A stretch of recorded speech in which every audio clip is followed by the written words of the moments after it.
It wasn't officially mandatory, but we understood that we'd be fired for unrelated, made-up reasons if we didn't do it.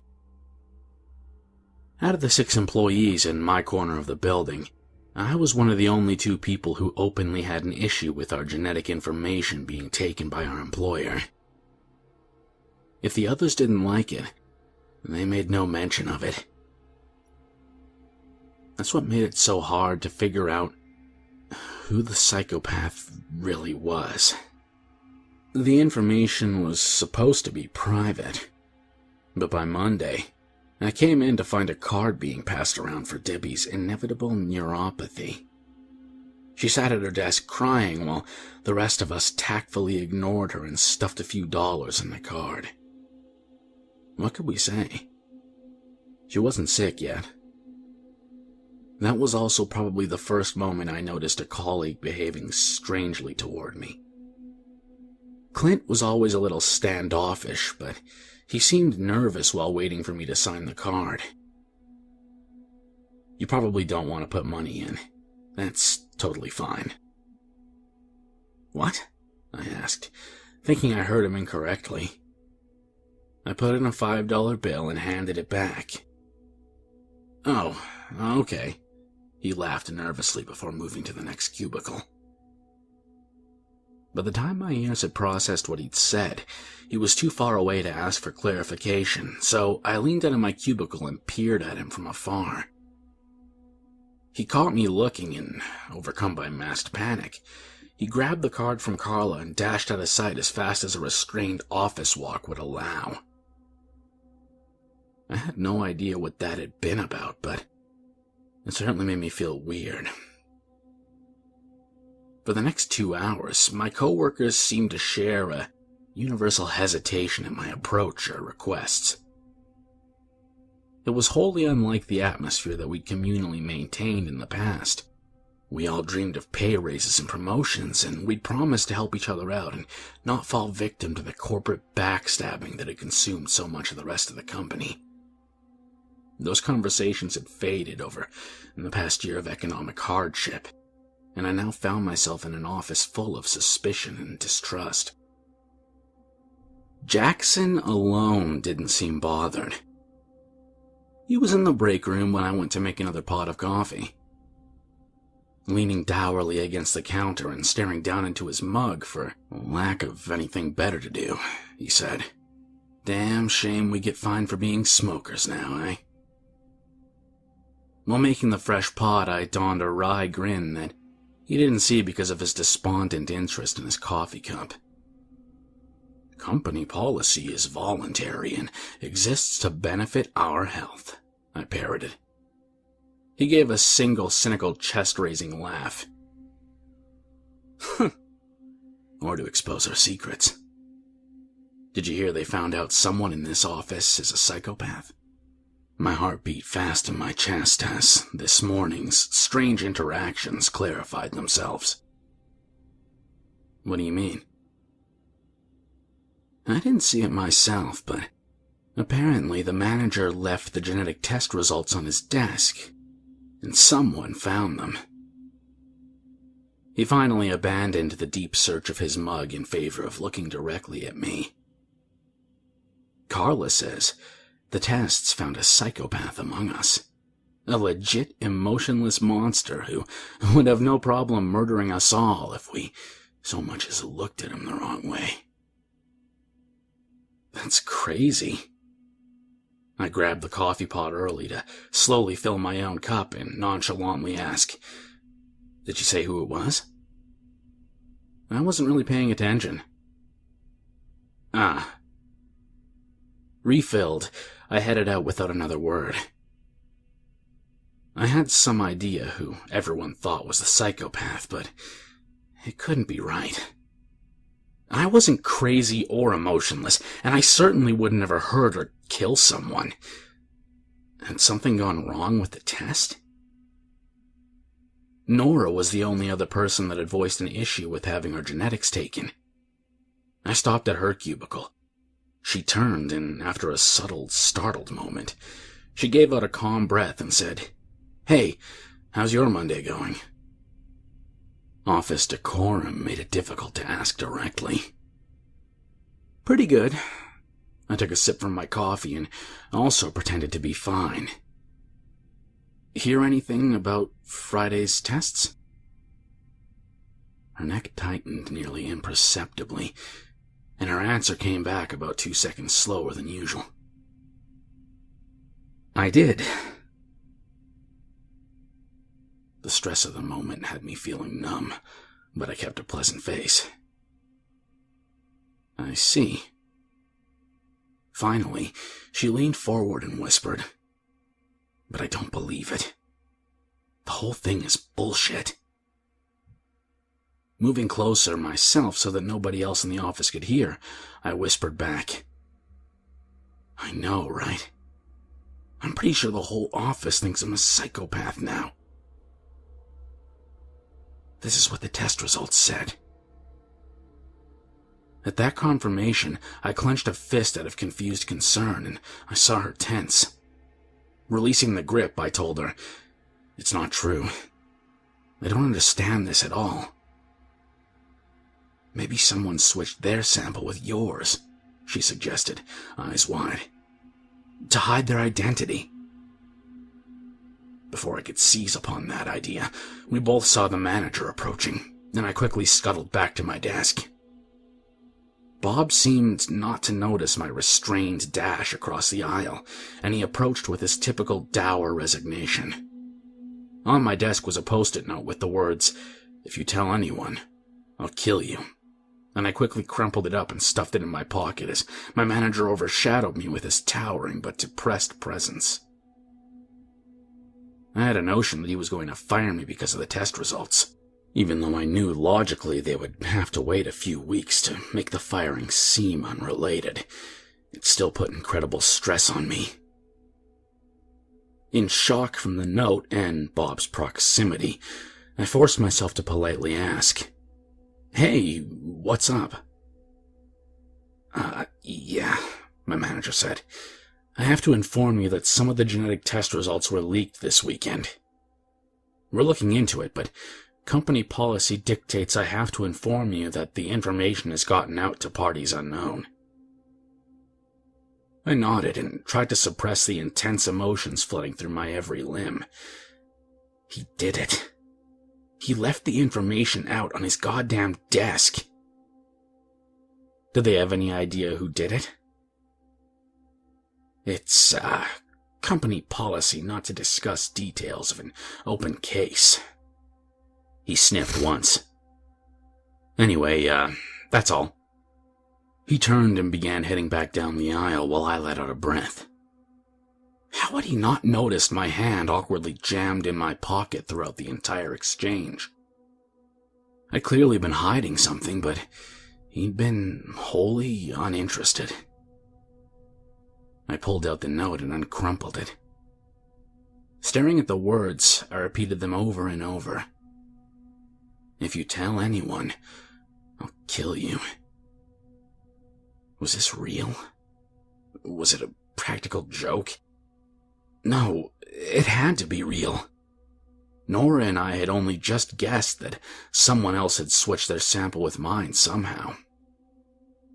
I knew I wasn't the psychopath, but everyone else thought I was, which meant they'd be too terrified to prank me in this manner. So who had left this note? The only person in this office who would have done it. The actual crazy person masquerading as a normal human being. To say I was paralyzed would be an understatement. My life was under direct threat. My life. But if I left my job, I would also lose my life, just in a different way. I couldn't afford to be unemployed even for a few weeks. But the note had said if I told anyone, right? I could just keep quiet and... No, I'd be fired in a few weeks for supposedly being a crazy person. If I didn't act, I would lose my job. If I did act, this person would come after me. Worse, I told someone by way of Nora's guess that my sample had been switched. I leaned back in my chair and quietly scoped the other cubicles. Carla, Nora, Debbie, Jackson, and Clint. Which of my 5 co-workers were not who they appeared to be? My coffee was empty in short order as I nervously sipped and stared. I got up and began a slow walk to the break room. Did the tests verify gender? It was impossible to know exactly what the results had said. I guessed that Carla was the one who had seen them, since she was the manager's assistant and our office gossip. That also made it seem unlikely that she was a psychopath, because spreading the information would only hinder her position if it was her. I walked past her desk slowly enough to perceive a hidden nervousness in her that lasted until she was sure I wasn't stopping to talk to her. Clint was hard at work on his spreadsheets, but I could tell he was looking at me in the reflection in his glasses as I came up behind him. If the results included gender, then he and Jackson were the only other possibilities. Did the psychopath, whoever he was, have the same question? Clint's neck reddened from stress as I neared, and I moved on. His tendency towards awkward social interactions and math-related skills made him seem a likely choice for someone reserved and cold. But it occurred to me that a real psychopath would put on a better front. Was it someone more personable? Debbie had only just stopped crying. At the front desk, I lied about expecting a call from a client, but she rubbed her eyes with a tissue and shook her head. No, sorry. No calls like that. All right. I lingered for a moment. What if her inevitable illness was a cover? What if she'd switched the results and... Oh, God. What if I actually had the predisposition toward that disease? I didn't want it to be true, so I kept walking. The break room was empty this time, and a pot of coffee had been freshly brewed. That was strange. I was the primary coffee drinker in this office, and I always had to make the pot myself. What if... No, that would be ridiculous. But it wasn't. I poured the coffee in the sink and leapt back as an acrid chemical smell wafted up, like so much noxious smoke. The coffee had been poisoned. Someone really had tried to kill me. After a few moments of panic, I forced myself to get a grip. I had to out the psychopath, and I had to keep my job. Calling the police would definitely get me fired. People would just see it as me trying to cover my own ass because I'd been outed by the genetic test. But who had been in here? Who made the coffee? I broke the pot and threw it in the trash to keep anyone else from getting poisoned by residue. Out among the cubicles again, I saw Jackson heading back from the bathroom. I used the opportunity to scope out his desk. His mug was nearly empty. Only a small bit of brown liquid remained in the bottom. He ignored me as he passed, and I detected the faintest smell of cigarette smoke. After a few silent sniffs, it felt like it was coming from an elevated source, and I guessed that he'd come up with a system that kept his office clothes clean, but he'd forgotten about his hair. Nora waved me close toward my desk. Who do you think it is, if it isn't you? The psycho? I whispered back. She nodded. We can't just let this go. We have to figure out who it is, or we're all in danger. Her interest suddenly felt strange to me, given how everyone else in the office seemed passive about the whole thing. They did leave a note, threatening to kill me if I told anyone, but then they left poison in the coffee pot anyway. Her face contorted with concerned horror. Seriously? Are you all right? Yeah. Her expression was perfect. It looked legitimate. I couldn't see any hint of malice in her. One thing I can't figure out. Wouldn't it look suspicious if I was labeled a psychopath, but then murdered hours later? Not if the cops think one of us did it to protect ourselves from you, she replied quietly. Shit. Good point. Wouldn't you do the same thing if you knew who the psycho was? No, I told her, still studying her reaction. Just being psychopathic doesn't make someone a threat or a murderer. All 6 of us have worked here for at least a year, and we've all been fine so far. She appeared surprised. You wouldn't hold it against that person? I kept my gaze on her eyes as I said, No. After a pause, I continued, You were the only other person to protest the genetic tests, weren't you? That doesn't mean anything. The tests are just wrong. Invasive and wrong.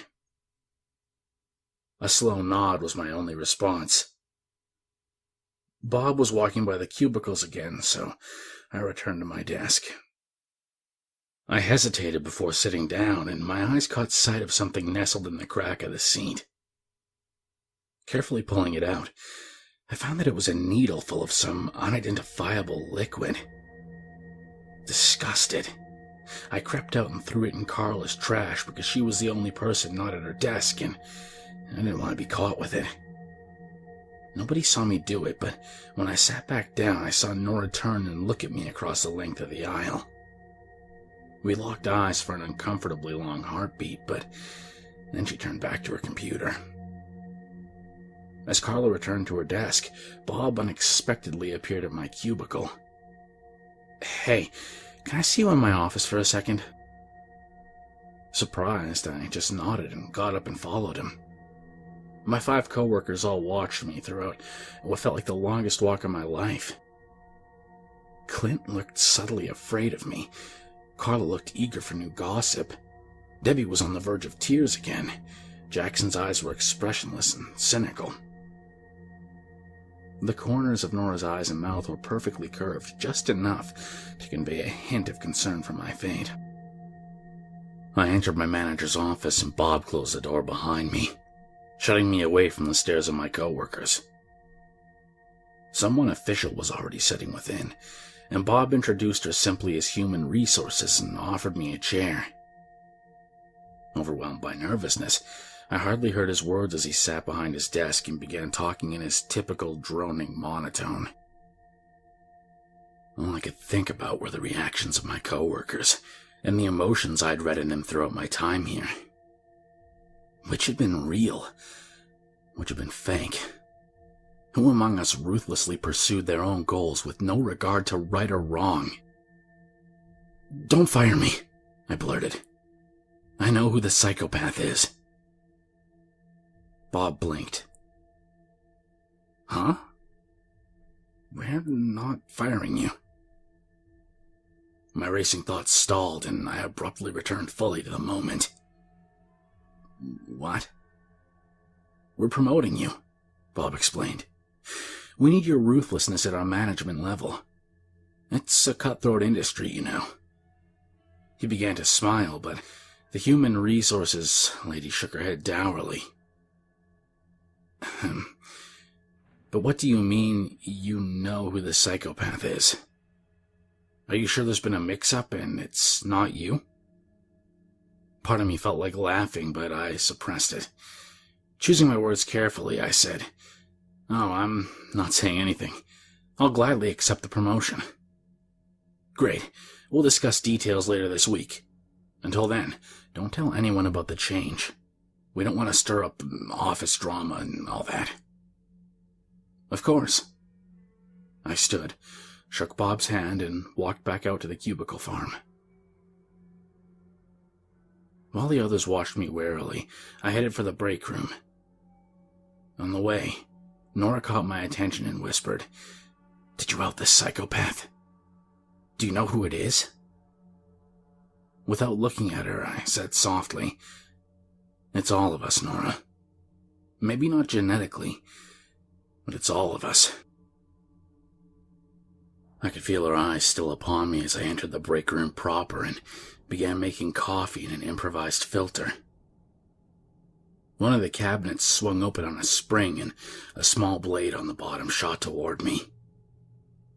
It stabbed through the palm of my hand and out the other side. With gritted teeth, I pulled my hand off the blade, found an old company medical kit, and bandaged the wound up. And then I went back to making my coffee. This was life now. While waiting for the improvised drip to distill my coffee, I began thinking of traps of my own to set, and of how I should safeguard my cubicle and break room for my own defense. It was a natural result of being unable to leave, of being trapped with a multitude of other prisoners equally miserable and set against one another. It seemed that we had failed in our dream to remain friends, and the company's atmosphere of corporate backstabbing had taken us after all. I whirled around at times while waiting for my coffee to brew, expecting an attack from behind. But no, this hell would not be so obvious. I maintained a polite smile and nodded at my coworkers as I returned to my desk with my full mug. And nobody commented on the bloody bandage around my hand. Instead, they began passing around a card.